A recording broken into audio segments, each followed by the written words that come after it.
Goeiedag! Good day, fellow South Africans and citizens of the world.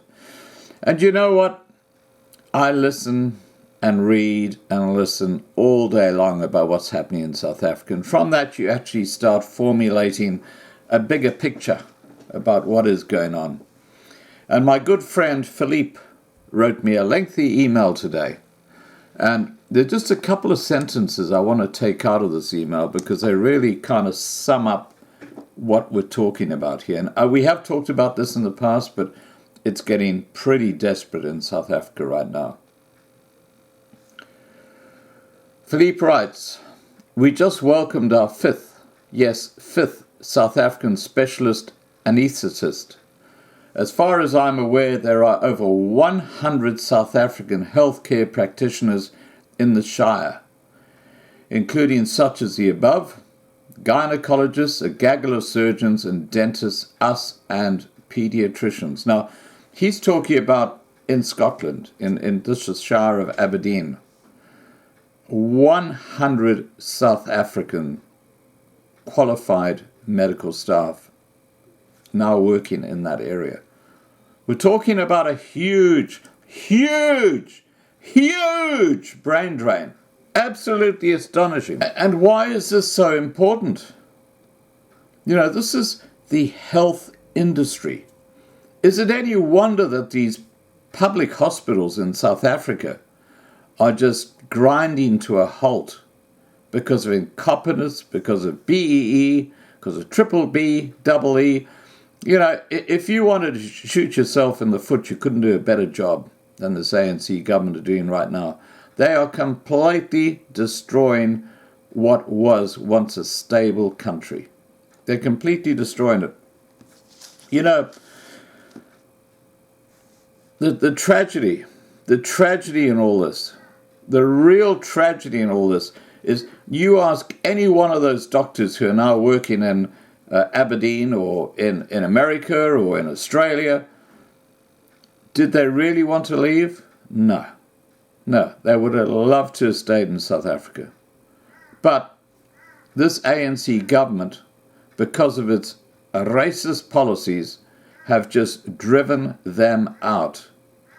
And it's like a lemon being squeezed. What's happening is all those people who can get out, all those people who have really wanted skills around the world are just abandoning ship. Not because they want to, but because they realize that this government is feral. And I've attached to this video, or this intro, a video where they're talking about how all the engineers are now skipping South Africa. So we're not just talking the health industry, we're talking about crucial industries that build a nation. Once you start losing your engineers, your construction workers, these sort of guys who actually build and develop, your cactus. And you know the fallback position for South Africa? Yeah. President Xi in China. He'll send all the Chinese in here who get paid very, very little, slave labor, because they're honorary blacks. Don't worry about BEE. And where they build and what they do, you just have to look at Kenya, Zambia. Talk about a racist nation. You look at how the Chinese are treating the Kenyans and the Ugandans and other Africans in Africa. Wow. Talk about jumping from the pot into the fire. I mean, it is absolutely incredible. Absolutely incredible. Okay, I'm going to leave it at that, but please remember to subscribe to be kept informed. Ring the bell for the updates, and have a great evening. And here comes a video where they're talking about the complete brain drain going on in the engineering industry and its impact on South Africa. Now, the country is losing engineers at an alarming rate, and this is according to the South African Institution of Civil Engineering. It believes this brain drain could negatively affect the economy.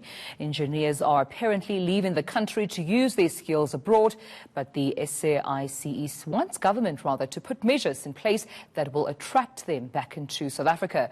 Joining me for more on this, we are joined by Stephen Kaplan, the acting CEO of the SAICE. So thank you for your time and welcome. Thank you. Thank you for having me. This is very concerning. When I read the statistics and I absolutely saw the article, why are engineers leaving the country at this rate? I think let me start off by saying why we feel that engineers are so important to this country.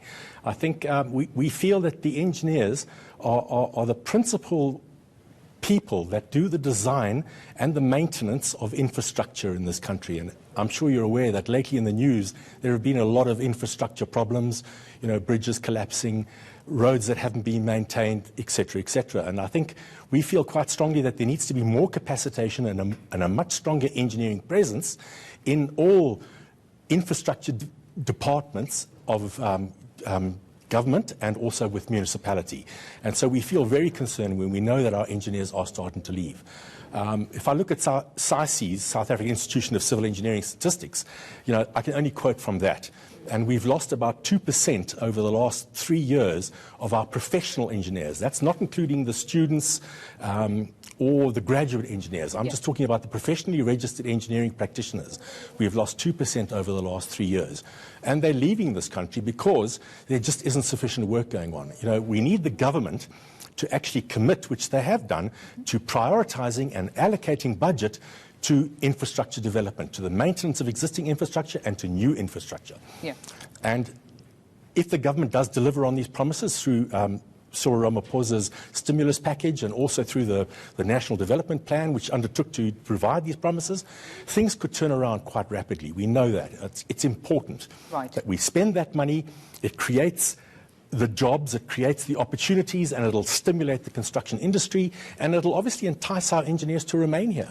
And hopefully, as I said there in that article that you referred to, it'll encourage some of the engineers that have left to come back. But obviously, we're having this conversation because if the engineers continue to leave, this will have a knock-on effect on the economy. We need those skills. Absolutely.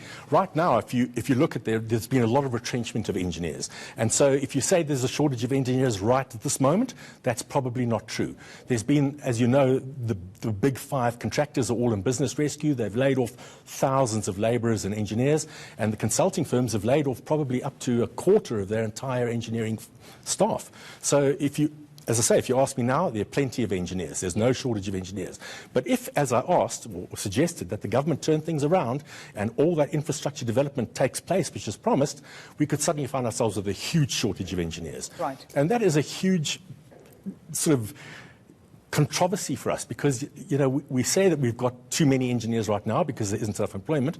But if the country's economy was running in the right direction, we could actually have the shortage of engineers like we had during the World Cup, for example, when there was a lot of work going on. We had a shortage of engineers then. I think the point too is that the effect on the economy is quite significant, as you suggested, because it costs a lot of money to get these engineers through university, and there's obviously government subsidy through those academic fees going through their university years. And also it costs a fortune to get them developed and trained in their employment environment for 4 to 5 years before they get professionally registered. So you're spending all that time and money, 4 years of university, 4 to 5 years of practical experience to get them registered, and then they leave. So it's a disaster for us, quite honestly. It is. But obviously we talk about government now, Stephen. However, we do know that we're seeing a reluctance of engineering professionals going into the public sector. How can government make public sector a lot more, lucrative and attractive to engineers? It's important that, being in government departments of infrastructure development or in municipalities becomes a sort of a job opportunity of choice. In other words, it's a way to go because you're going to get experience. The only way that's going to happen is if there's a proper mentorship program within these organizations. In other words, there are senior engineers in there that have the capacity to mentor and train young engineers and make it an employment opportunity of choice. Right now, what it isn't is that. It's fraught with politics. It's fraught with with situations where the financial restraints are in there, and there is no mentorship. There's nobody helping those young engineers actually get proper training towards their registration. So it's not a place to go and get employment. You know, it's a dead end for young engineers right now. But as I said, if the government can turn that around, get the capacitation in the higher senior roles, then it'll be a place of choice for the young graduates to go in there, and it becomes an environment for growth for the young engineers. But also it seems that, you know, Stephen, just to jump in there, the personnel already there are not quite favorable. I mean, it seems that appropriately qualified and professionally registered technical, you know, personnel are in quite lucrative management positions, which also makes it unattractive for engineers to go. Are you talking about in government or in private sector? In public sector, in public, in private, in government as well. Because I've engaged with some engineers who say some of the technical managers in key decision-making positions have no experience whatever. They're not necessarily qualified, hence, you know, putting some of, you know, our SOEs in mining or even in engineering at a bleak state. I think that's probably true. I think the problem is that people are accelerated through the ranks before they've had a chance to develop their experience. And then they find themselves in senior positions and probably earning quite senior salaries, but not with the experience to make the right decisions. And I think and that is the situation that then reflects down through that particular organization or state-owned enterprise or municipality.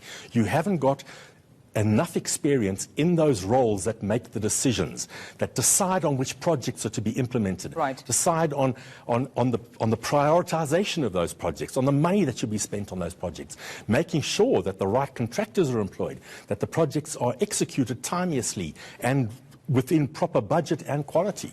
And none of that's happening right now. Well, coupled with the fact that there's not much actually going on right now because there isn't enough sort of government spend on infrastructure development. You know, really where it starts is government spend. It's got to start there. They've got to actually free up the budget, get the direction, and start implementing these projects, rolling them out, and then develop the capacity and grow it through the organization. There's a lot of work to be done. We've got to reverse, you know, what's been happening in the last sort of 8-9 years, where things have just sort of literally deteriorated to a point where they've come to a standstill. Right, Stephen, well, thank you so much for coming on. All right, thank you very much for having me. All right, then we'll